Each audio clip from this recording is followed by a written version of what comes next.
The views and opinions expressed in the following program are those of the hosts and guests, and not necessarily those of the staff or management of Worldwide Digital Broadcasting Corporation. A wonderful way to start your day. More interviews, more fun. This is Sandy Kastel. Hi, and welcome to the Sandy Kastel Show. Today, we are going to talk a little bit about being fit and fabulous forever. And I have Heidi Mancini here with me today to tell us a little bit about her background, what she's been involved in her life, and what she is planning to do now for all the women of Las Vegas here. Hi, Heidi. Hi. How are you? Good. Thanks for having me on today. So let's get a little bit of your history. You have history in working out and training and also in health. So tell us a little bit about it. Okay, 12 years ago, I quit smoking when I was 40, and I decided then that I needed to get in shape. I was your typical 40-year-old lady that was overweight, smoked, didn't feel good about myself. I was in a marriage that was going nowhere. And I decided then to stop smoking. I hired a personal trainer and decided that I was just going to be fit. I wanted to lose weight, be healthy, and it started out that way. And then as I got into it, I decided that I really liked bodybuilding, the bodybuilding aspect of it, and then I decided to compete. I've only been a competitor for maybe 6 years. I've competed 9 times, a couple times in figure, and then I decided last year to go into women's physique, which is a little bit more my fit because I like to do the routine. I like the showmanship part of it. And during that whole process of getting myself in shape and talking to my girlfriends and doing hair behind the chair full time, you know, a lot of women don't take time for themselves because of their relationships, their children, they're working full-time jobs. And I found myself saying to the women that if you only figured out how many hours a week you dedicate towards your families and your jobs, and then I want you to figure out how much time you dedicate to you. And when we figured it out, they were working, you know, at least 70 hours a week between full-time jobs, taking care of their kids, running them back and forth to school, the domestic stuff that they do, and they were taking no time for themselves. And they said, well, how many hours a day do you work out? Because people have this misconception that as a bodybuilder, and anytime you work out, you're a bodybuilder. So a lot of people say, well, I don't look like a bodybuilder at times, you know, but bodybuilding is resculpting your body. So anytime you go into a gym, whether it's Pilates, weight training with weights, they have all kinds of resistance training. Now you are a bodybuilder because you're trying to sculpt and shape your body to whatever it is that your preference is. We just associate the word bodybuilding with bulking up and being like this. Yes, and what's happened over the years is that they decided to open it up because so many people want to compete now, and they didn't want to compete, and they don't want to get into that arena because of the stigma associated with big muscles. So now you've got bikini girls that are, you know, they're cute as can be. You've got the physique men. You've got women's figure, you've got women's fitness, you've got women's physique, which I didn't know they were doing that. There's all these categories now, so it kind of enables people of whatever fitness level you're at to be able to go in and show your work. And most people that do come from a place of either some kind of addiction. It could be a drug addiction, alcohol, food. A lot of times you hear it's a food thing. They were very obese, and they went from being obese to fit, or they were anorexic and decided to take up some kind of fitness. So most people that are on the stage do have a backstory. Or they got beat up by the bullies in school. Or they got beat up by the bullies, exactly. Yeah, I've heard that one. You know, you hear that too from the men. The smaller men. They wanted, you know, they felt like they had to build some muscle. Or the women, you know, that have been in abusive relationships also, you know, they start out doing a defense class, and then before you know it, they're learning kickboxing, and they're learning other kinds of forms of self-defense, but also finding that their body's changed, and then they want to get competitive with it. So I just, during that process of my growth, I realized there were so many things I was capable of doing, and a lot of women I found talking to them throughout the years behind the hairdresser chair, and now I do coaching at the gym, that they're afraid of themselves, and they're afraid of what they can do, and then once they start challenging themselves, they realize that they are capable of a lot, and not just through sculpting a body, but that's not what this whole thing is about. It's about them feeling good in here, that no matter what, you know, if I can discipline myself to eat right, train a couple times a week. I can discipline myself to start a business. I can discipline myself to, maybe whatever it is that you thought you wanted to do in your life, and you make, as women, I think sometimes we make excuses a little bit to what we can't do because of all the external things in our lives. And I just try to help women realize that, you can do these things. It's about taking just an hour a day. I said, if you took an hour every day, you couldn't give yourself an hour every day just to do cardio to start. That's 5 hours a week, 6 maybe. Well, I think that for a variety of reasons, we've grown up, we still have grown up, with the male-female kind of differences. And a lot of times, the men go towards certain things, the women still go towards others. But it's interesting, the physical, being physically fit.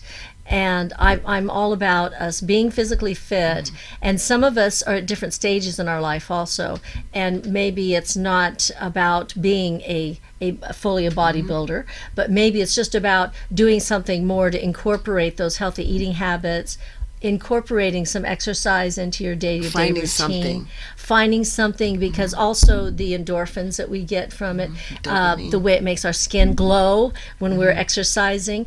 For me, I was involved in I still am involved in the Miss America program, the pageant, which is actually the world's largest scholarship program in the world. And now, more than ever, all the girls have instead of it just being the bathing suit, it's all about health and fitness. And almost every single one of the girls I heard at the Miss Nevada pageant this year said that they worked out 4 or 5 times a week. And we didn't hear that 30 years ago as much. We didn't. It was only the Jack LaLanne, type of things, or something that we grew up with, and the real extreme, women that went out there and did that kind of, except for we had gymnasts and athletes.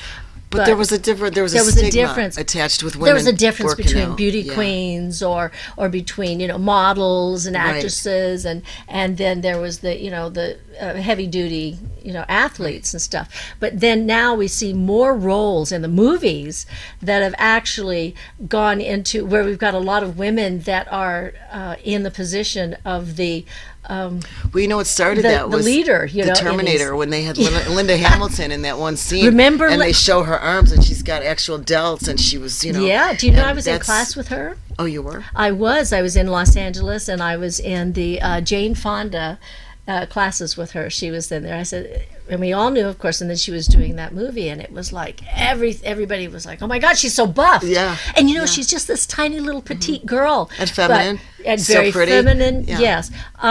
So, and then of course, then we've got a lot of performers like Madonna, who's always been very athletic, but then sometimes they could to an extreme too, But I think you can do that with anything. You can overtrain, over diet, and then that becomes almost like a compulsive obsessive disorder, which is a totally different, now you're going a totally different direction. And I tell my girls that it's finding something you like. One of the things I'm doing right now too with my training is layer training, which is the ring. It's layer training. You're up in a ring. Layer, Larye, I believe is how you spell it. Okay. And it's the big ring that they use in the circus, and it's associated with Cirque du Soleil. Yes. And instead of silking, climbing, you learn how to motivate and move up on a ring. So you're doing some stretching and a lot of core work. So I've decided to challenge myself with that, because I kind of not got burned out from the gym, but I decided I don't want to set a competition goal again in the near future. I'm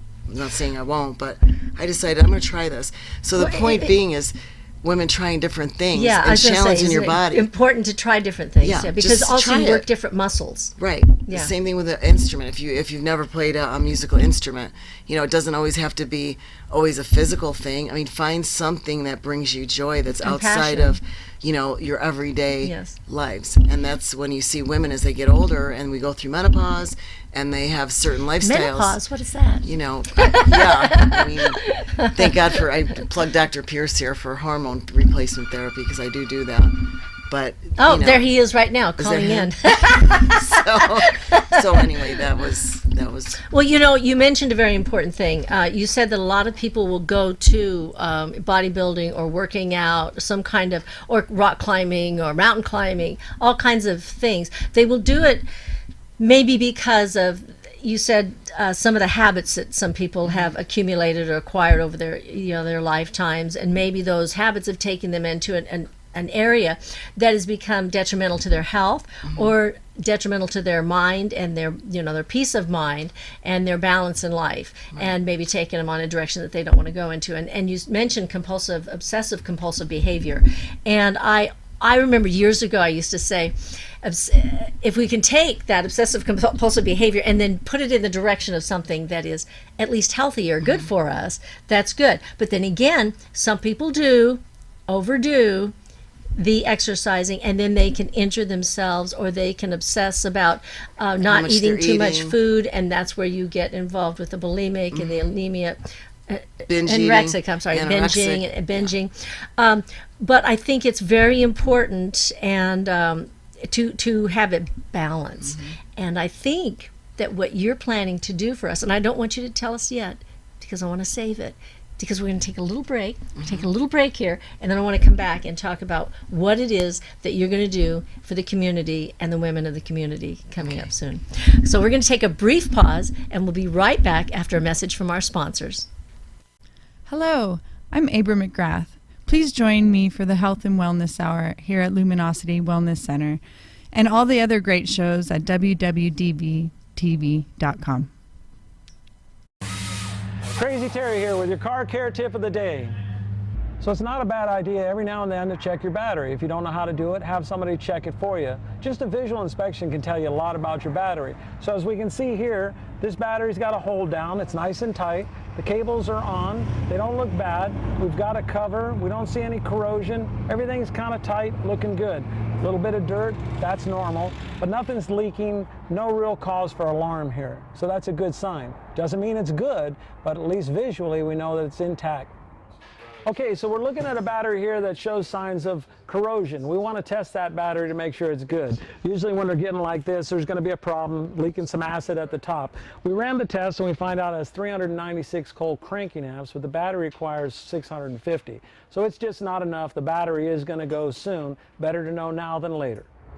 Okay, so the benefits of checking the cable is because this cable's rotted out. What we'll find is this is the problem, not the battery.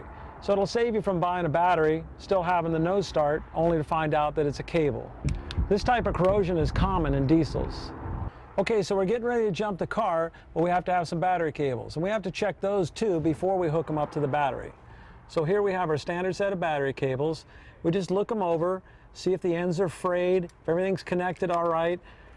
Everything looks good here. Wouldn't hurt to check the rest of the cable just to make sure the dog didn't get it and chew it up. We have red and black. Red's positive, black's negative. You always want to hook the positive up first and then the negative. And I'll show you how that's done right now. Keep these off to the side so they're not touching each other. Hook up your positive. You can find that right here by the plus sign, the negative sign. Plus is positive, red. Make sure that's securely hooked up. Keeping these away from each other. Hook up your negative cable. Just got to fight it on there. Figure out a way to get it. Wiggle it a little bit so it ensures a good connection. Now you're transferring voltage. If I hit these two together, we're going to spark. Kind of want to avoid that. Won't kill you. Kind of fun. A lot of people think if they can turn the headlights on, the battery's fine. That's not always the case. It takes very little amperage to turn a light on, but it takes a lot of amperage to start the starter.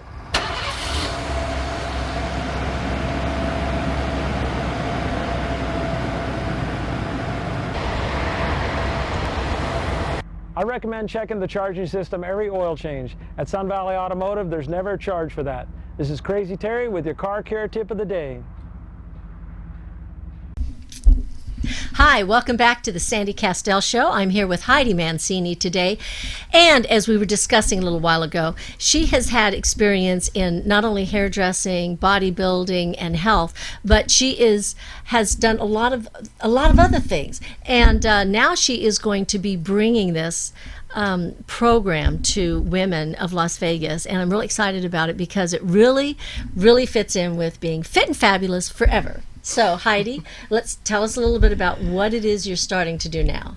Okay, what I'm starting to do, and I'm right in the very beginning stages of this, and I've talked to several women in the community to come and help me be speakers and help us get this off the ground. The idea is to bring individual women into a group, and we all share experiences. We all share our skill set, whatever that might be, because everybody has something. I do hair, I know nutrition, but I do have girlfriends that are specialized in nutrition. I have people in the industry that have more experience than I have in the mental health part of healing, and I wanted to bring them in as guest speakers and do workshops on different areas. It could be nutrition, it could be hair, going into the elementary schools. I'd like to do that, go in to high school, middle school, do some hygiene, beauty, little tips for the girls. Educational right. Things in the schools, and be an example and role model of what we're trying to get together, but do it as a community, getting That's all great. the women to help each other out rather than,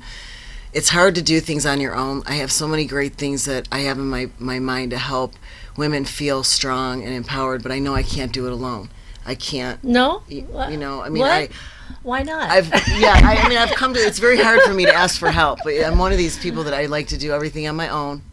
And Guilty. I've been told by, I did work with Judy Morio for a little while. She was my mentor. Do you know how long I've known Judy? I don't, but Since I love I was Judy. 12.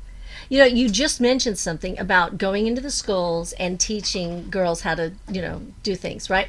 Well, when I was 12 years old, my mom actually went to her class first, and then my mom had me go. She was part of the Wendy Ward program, which was at Montgomery Ward's. It was called the Wendy Ward Charm School. And we've met a lot of them now since we started doing the books together, the Life Choices books. The Life Choices? Yes. And Judy and I met there. She was my teacher, and she taught us the basic things. She taught us how to model, how to walk, I should say, how to walk, how to take care of our hair, our makeup, to do our own makeup, manicure, pedicure. We learned how to do it ourselves. Yeah. Okay, these are basic things that are basic grooming things that I don't know who's teaching it anymore to young girls except for their mothers. And I see young girls, even in the pageants, believe it or not, I see girls that do need some help with some of these things. They don't know how to do it. They're so used to going to the beauty salon or going to the hair, the nail place, and having them do that for them. They don't know how to do it themselves. Your own body. One of the things that we do is girls will look at a picture of somebody else or a celebrity, and they want to do their hair like that. And part of that beautification or teaching you hygiene is to improve yourself. Look at your own hair and how can I take care of my hair in the sense that you're taking care of your body, your look, your skin, opposed to, well, I want to look like her. And that falls a lot of times into the self-esteem issues that I'm trying to get a little bit more, the superficial, I don't want to call it superficial, but I want to say get a little bit deeper into that, beauty is inside also. Well, if you know, it's very interesting. We went through, as women, we've gone through a big major movements throughout time, right? And what I find very interesting is, from the 70s, or the 60s, when I was little still, but in the 60s, the burning of the bra, not in, being free and not doing anything, not doing your hair, letting everything just be like wild, go crazy. right? And freedom. But, and then there was a whole thing, a resistance against being feminine, actually, for a very long time. And women went kind of the opposite way, trying to be more like men in the business world. They felt like in order to gain power or to walk the corporate ladder, they had to actually dress and be more like men and act like men.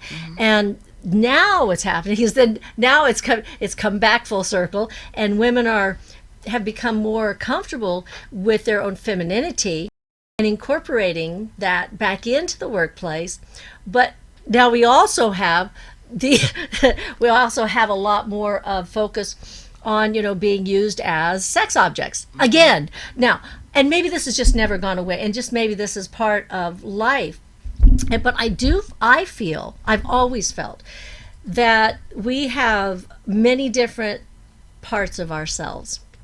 And there is the very feminine. There is the feminine and the animus and the anima, which is the male and the masculine. And masculine, the anima.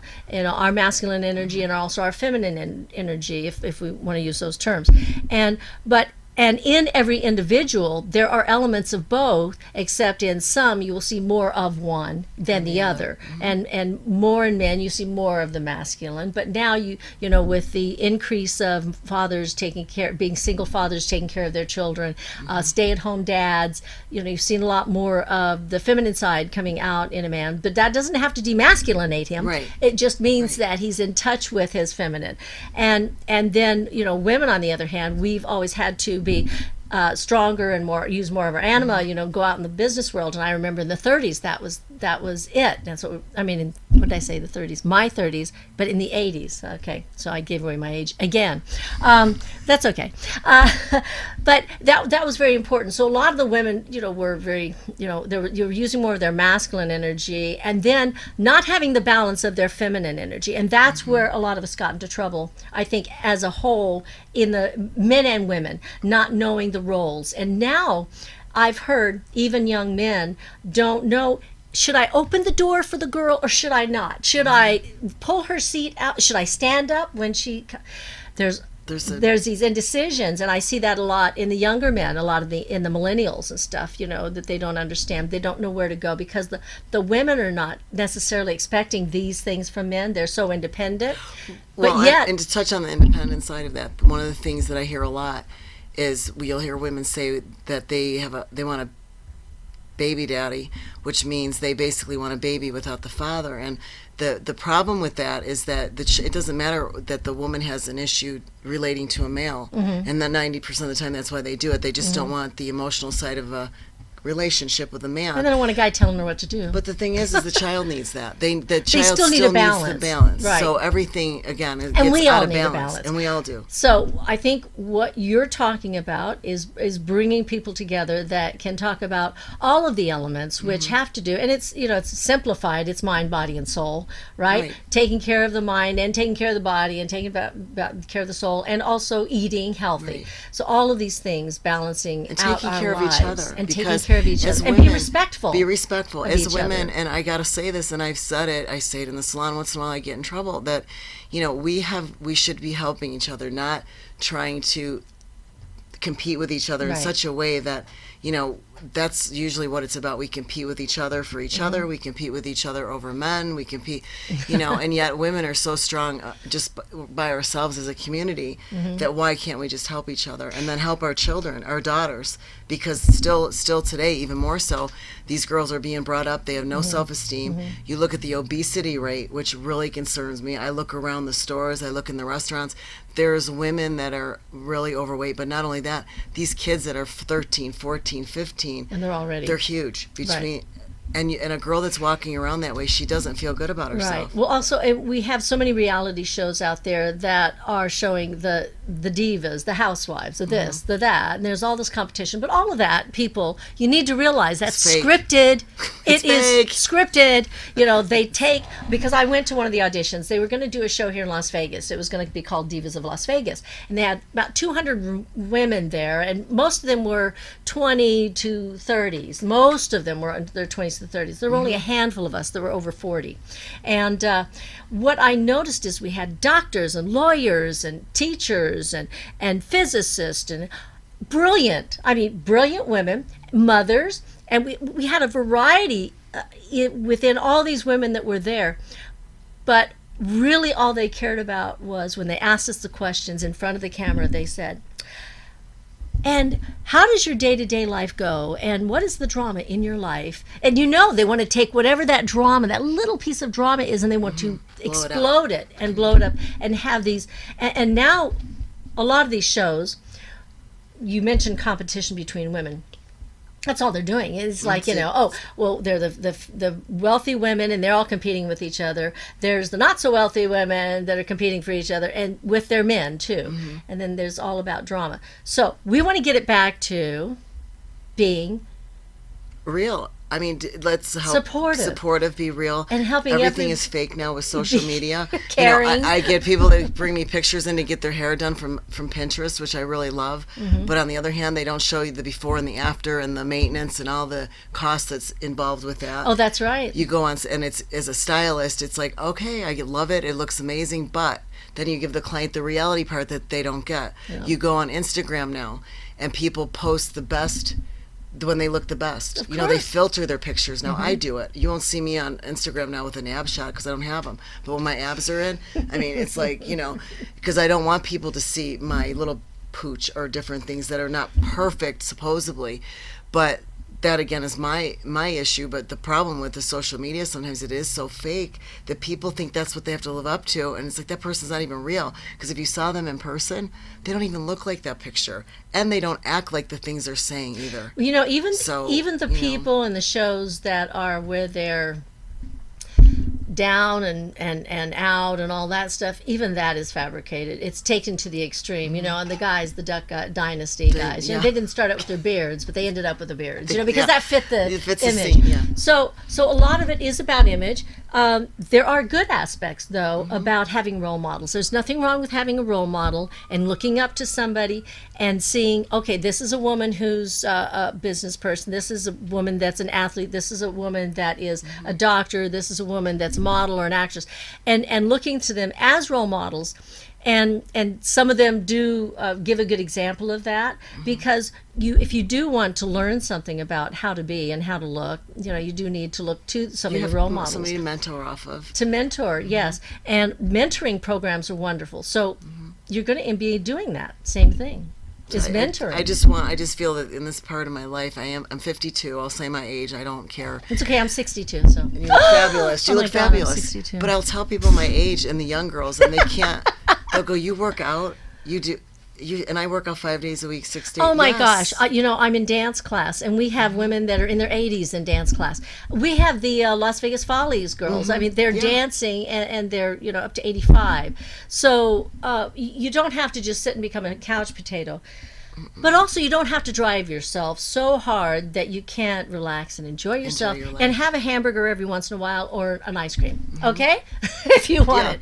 You know, the whole thing is, a long time ago, I remember reading something about when people were dieting, but they were hating dieting because every time they were on a diet, it was like, well, I can't have this, and I can't have that, and I can't. And what happened is then they're eating their meal they felt like, oh, I got to have celery sticks and that, you Like know, we eat a dozen and donuts. this and grass, and, you know, and they're eating, but their mental attitude about it is negative. Right? And it's depleting the whole benefit of what they're doing. Right. So we can eat healthy, we can incorporate healthy, It's a lifestyle. healthy things. It is a lifestyle. And once you become confident in that lifestyle, that even if you make small changes, it doesn't have to be dramatic.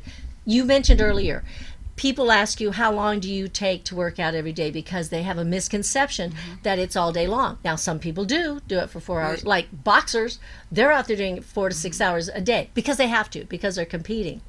But how long would you say is a good amount of time to exercise every day? An hour, even 30 minutes. Yeah. Cardio, 30 minutes. Get up, get your heart rate going.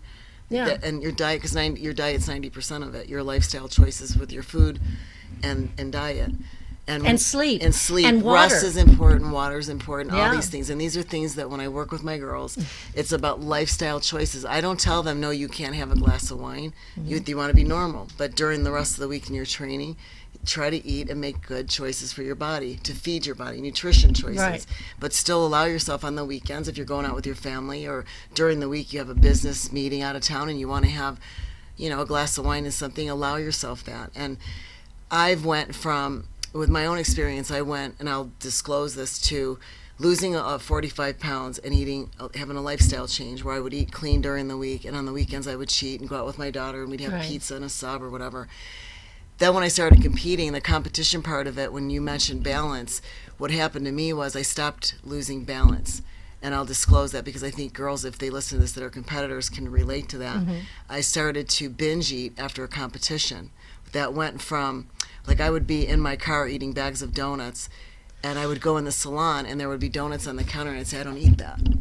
I won't eat that in front of you. So I decided after I did this last competition that my whole goal this next year for me on a personal level is balance. That I want to get back to If I work out, fine. If I miss a gym day, I'm not going to freak about it because I was getting compulsive about it. You're right. Sometimes if you miss a gym day, if you miss the exercise, oh my God, I'm getting fat overnight. I'm and getting then they fat give right up. Now. And you give up. Right. No, I just say today I had a busy work schedule at the salon. I had a couple training clients.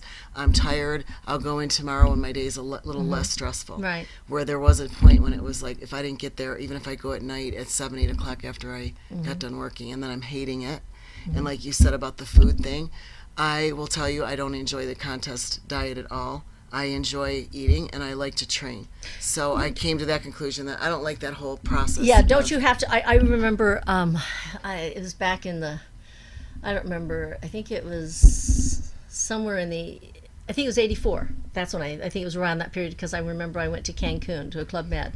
And about 3 months before that, I had started working out with a trainer. And it was interesting because, of course, it's all about cutting, right? You know, the cuts that you get, not cutting this way, but, you know, your body cutting. And so it shows the muscles, starts showing the muscles. But they talked about, and I've heard this from different people that, work out and train, that they bulk up. They eat a lot of carbs. And then they bulk up, right? And then right before they to cut out the carbs, they cut everything deplete. out, and then they do all the protein. And sometimes they get their protein level down to so minute, it's like 7% or something, which is really dangerous if you do it for too much long of a time, too much of a time. To get their fat down to between 4 to 8%. Right. And no, it's not. But see, the thing is it's not maintainable.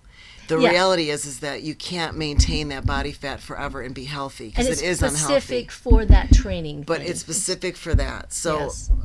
I don't want to say regular people, but people that are looking to get fit, that's not the kind of dieting or the type of lifestyle you want to put them on. You want to teach them, like I tell my girls, if you're in this, if you don't have any food to eat, there's choices. You can either grab the Snickers bar or grab an apple and a string cheese. Yeah, yes, that's true. But if you're on the golf course and all they have is Snicker bars, it then does you're have gonna eat the peanuts in Snickers it. bar. But and it gives you energy right. so that you can get to the But rest you gotta of the eat round. it. You gotta eat it and not be guilty. You gotta eat it and just go, I ate it. Enjoy it. And I'm you good. relish it. I enjoyed that candy bar and I'm not going like this and Because- squeezing my stomach already. I get fat. I just all of a sudden I ate You it. just and it's don't like, have the beer afterwards. don't have no beer. So it's just teaching balance, health. yes. And you'd be surprised Yeah. the amount of people that don't know proper eating.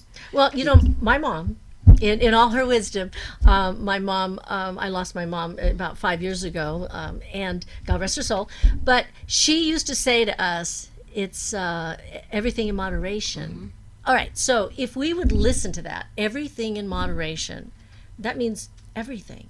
Everything. So I noticed throughout my life, mostly I stayed around the same weight. For about 40 years, I was about the same weight, between 118 to 120, right around 120. And if I went up to 125, man, I came right back down. Yeah. Okay, but then I got, then when I got married, I went up 10 pounds in 1 year because I was eating out every night with my husband. Okay, 4 or 5 nights a week. That was too much. And I said at the end of the year, oh my God, I've gained this weight, 10 pounds. I said, so we started splitting our meals because we ate out at night. Okay, so we modified it.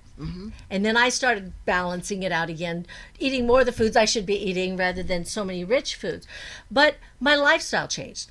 So a lot of times when people's lifestyles change, their eating habits change. When people make a lot of money and they start going out to restaurants more, they start traveling, they start going to hotels and restaurants, they're eating out, and then and if somebody's spoiling you, then you're eating more of these foods. But then I had to come back to saying, wait a minute, eat more of my steamed vegetables, eat more of my chicken that doesn't have all the sauces on it and stuff. So I balanced it out, took off the 10 pounds. This is over a period of years. But there was a period of time where, and I didn't drink any alcohol at all, not even socially, any alcohol. So I realized then when I started drinking, even social, if you have a drink of wine, if you have beer, or you just have 1 or 2 drinks with a meal, and some people have that every single meal they go out. They'll have 1 or 2 and sometimes 3 and more of drinks while they're eating at dinner for sitting there for 2 hours. Now, those calories will add up 2 to 4 to 6 to 800 calories just in that. And if they have a mixed drink that has Forget it. Coke and a something in it, or if it's a Cosmopolitan that has the alcohol, it has the vodka and the Cointreau, well, now you've got 2 alcohols in one glass. So all these things are factors to keep in mind when you are trying to live a healthy lifestyle. So the bottom line is not to say you can't. Be conscious It's and to make be a choice. conscious. It's a Right. conscious choice. And here's the thing. Today we have food prep companies out there that one of them is a host for our show. And she does, Marie from Las Vegas Food Prep, and she's one of them here in Vegas. And what they do is they will make your meals, they will customize them for you, so that if you are a busy, active person that you don't have time to cook. I keep meaning to do that. Okay, and that's one of the things that we're doing now, because again, it all comes down to choices. And yes, you can travel. Yes, you're a business person. When I travel, I take my little purse with me that has all my little meals in there. It looks like a purse, but it's actually a meal It looks like a prep purse, bag. or does it look like a big bag? It looks like it actually looks like a no. It doesn't look like a bag. gym it's a bag. purse. Oh, it's a an purse. actual purse. Really? And they made it Just for to people. put your meals in it. So when I'm traveling and if I am dieting or doing something, even if I'm not, I like to carry my little bag so at least Yeah. I can be somewhat accountable most of the time. I for did my that. I meals. did that for a while, where I did have the meals delivered. Okay, and then they brought them in little containers, like this, and then I didn't get into the part. I have a little ice. What we put the ice bags Cooler in it, cooling yeah. bag, and I would do that. I would put them in there, but I never got into the big bags, and I've seen that where a lot of the athletes and Yeah, they have the carry them, compartments and in little there for all compartments your in there, stuff and- which are very good. So all right, so you're going to be bringing all these experts together, basically, right, to have meetings. And how are you going to do your meetings? We want to try and do a meeting at least once a month, some kind Okay. of workshop every month, maybe more. It just depends on how. I'm positive about it. I don't know what's going to happen, but I want to see how it takes off and what the reception is and how well we do. And then, of course, recruit other people to help out and do maybe their little group over here, but everybody's connected. We're all together. I didn't hear the name of it, though. Did we talk about the name of it? No, I want to call it the butterfly effect. The butterfly effect. I love that. So, and I love that. if you- Why the butterfly effect? Well, because when you watch a butterfly, and they do their wings and they flap, they can make an actual whole herd or a whole, what do you call them, a cluster.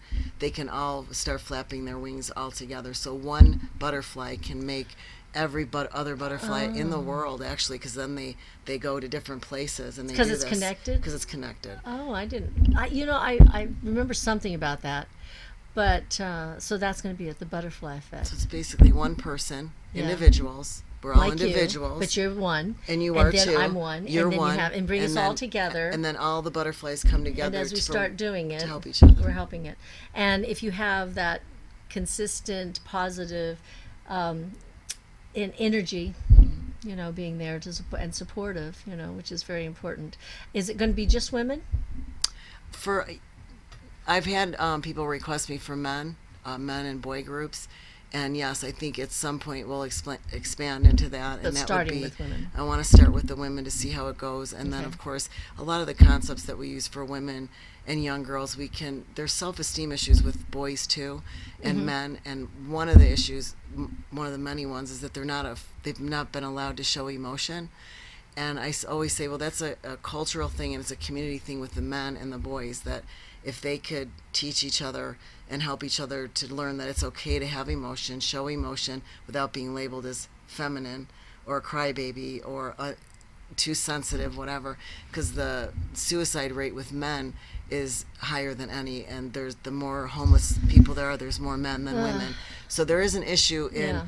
the male sector too that we don't hear about, because men are supposed to walk around and just be men. Mm-hmm. We don't have feelings, we're strong, and yet when you start reading statistics about the stuff that they go through, they're just not allowed to talk about it. They don't talk it. Well, So we're going to take a quick break, and we're going to come back and we're going to wrap this up. Okay. And we're going to hear a little bit more from our sponsors, and also John Stiles, who is the creator of this wonderful station. And I'm so blessed to be here. And I just want to give a shout out also to all of the other people who have shows here. But we'll be right back after a message from our sponsors. Crazy Terry here with your car care tip of the day. Today's tips on cooling systems. This vehicle's got about 182,000 miles on it, so if you're checking the coolant, check the hoses too. Just feel them and see if they're soft or any signs of fatigue for the mileage on it. They don't feel bad, they look like they're still the original hose, but you want to make sure you don't go too long with these hoses because they will eventually deteriorate, cause a problem. In this case, this car's got a visible leak. The customer brought it to us. We'll pop the hood and check the cooling system. First, we just relieve any pressure that might be on the cap, remove the cap, take a look inside. We see it's kind of low. Now we'll start our inspection. What we found on this one is the top tank is leaking. It's got a crack in it. Pretty common for these plastic radiators to do that. I want to get to a shop right away because severe engine damage can result from overheating condition like this. In this case, it was pretty easy to see the crack was right on the top tank, but a lot of times we'll have to pressurize the system to locate the exact leak. Could be a hose in the back, could be underneath. Some of these are hard to find, but in this case, a very common leak, the top tank. When we're testing a cooling system, it's okay to use just water, but you want to make sure when you're filling it up properly, it's a 50-50 mix of antifreeze and water. It needs the water to make the chemical work, so don't just put straight antifreeze. 50-50 mix is the best way to go. Keep it clean, keep it rust-free. So as you can see, we got a pretty active leak. You got to get this fixed or there's going to be some engine problems. If you're going to top off your own coolant, it's really not that hard. If you got a radiator cap, just make sure it's not hot. Take the cap off and take a look. In this case, we're pretty full here, but what we have is the overflow jugs empty. So we'll just add that. Once again, check your manufacturer's specs to make sure what type of coolant you have. In this case, we're using the good old green. There's gold, there's red, there's yellow, all types out there. Just want to make sure you're staying with your manufacturer recommended coolant. And that's really all there is to it. The cooling system is a major component. You'll want to service that regularly. If you have a problem, it could be too late and cost you thousands of dollars. If ever you have a problem, come into Sun Valley Automotive. It's no charge to look at your cooling system. This is Crazy Terry with your car care tip of the day. Hi, I'm Joe Peroni. And I'm Heidi Mancini, and we're the hosts of the Rise Above show. Check us out on WWDB.TV on Thursday afternoons at 2 p.m. Welcome back to the Sandy Kastel Show. I'm Sandy Kastel, and I'm here with Heidi Mancini. And Heidi has been sharing with us her ideas for the Butterfly Effect, which is a group of women that she's going to be bringing together, of experts and also just people that have been living their lives that are going to be sharing their experiences in the hopes to, of course, support each other and to encourage each other to have a positive growth in their children. life. And when their you have a children positive also. mom and you have a mom that's happy and a mom that's growing, Right. you bring up girls that have a positive, because mothers don't realize when they say derogatory things about themselves, I'm fat, I don't like my hair color, I don't make enough money. You know, anything that we might say, we don't realize that these little eyeballs are watching us. Louise Hay, you know who she is, right? Mm-mm. You don't? I don't. Oh, okay. She's a big motivational speaker, and she's been around for a long time, like a really long time. And I first found out about her in LA when I was living out there back in the 80s, and she had already been around in the 60s and stuff. And she was, goes and speaks, but she has those little books, and she's always had those positive affirmations books, okay? And I still have one, Heal Thyself, I think it is. And it's a little book, you know, and you open it up. And you go, yeah. okay.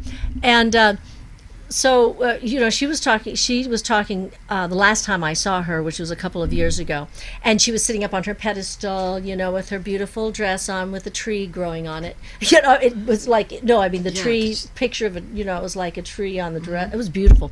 And she's sitting up there. Remember Edith Ann? Hi, my name is Edith Ann, remember? Yes. You know, that Lily Tomlin? Yes. Was that Lily Tomlin? Well, she was sitting up there on her chair, and her legs are, and this is, you know, Louise Hayes is sitting there, and her legs are swinging back and forth, and she's sitting there, and one of the things that she shared with us at that particular conference was amazing. But here she was in her 80s, or 70s or 80s, I don't know. And she was like a little girl in that natural feeling. And she said exactly what you're saying. She said, even though she has been a motivational speaker, she has always been about affirmations. She said, affirmations can also be the negative things that we say to ourselves. And she noticed it one day when she was getting out of bed, and she said, "Oh, my back," or whatever, something, and she realized all these little things that she was doing throughout the day, and she switched it up. And then she started getting out of bed. She said, before she even got out of bed, she said, "I want to thank this bed for for making me have a good night's sleep." She would get up in the morning, she'd have written on her mirror, "You are beautiful." She said, "Oh, I love you." She'd say, "I love you" to herself in the mirror. She had affirmations on her window. If we say something like that, like, "Oh, I'm fat," "Oh, I'm skinny," "Oh, my hair," "Oh, my wrinkles," whatever. The more you say those kinds of things, the more you put that out into the universe. Those are also affirmations. So keep that in mind, that the affirmations that we want to be saying are the ones that are going to be encouraging and positive but also, on the break, we were talking a little bit about sometimes some people feel like they can't live up to what all the affirmation things are. When I listen to some speakers, I find there's some self-indulgence there. And when you're sitting across, and this is not to offend anybody, this is my observation.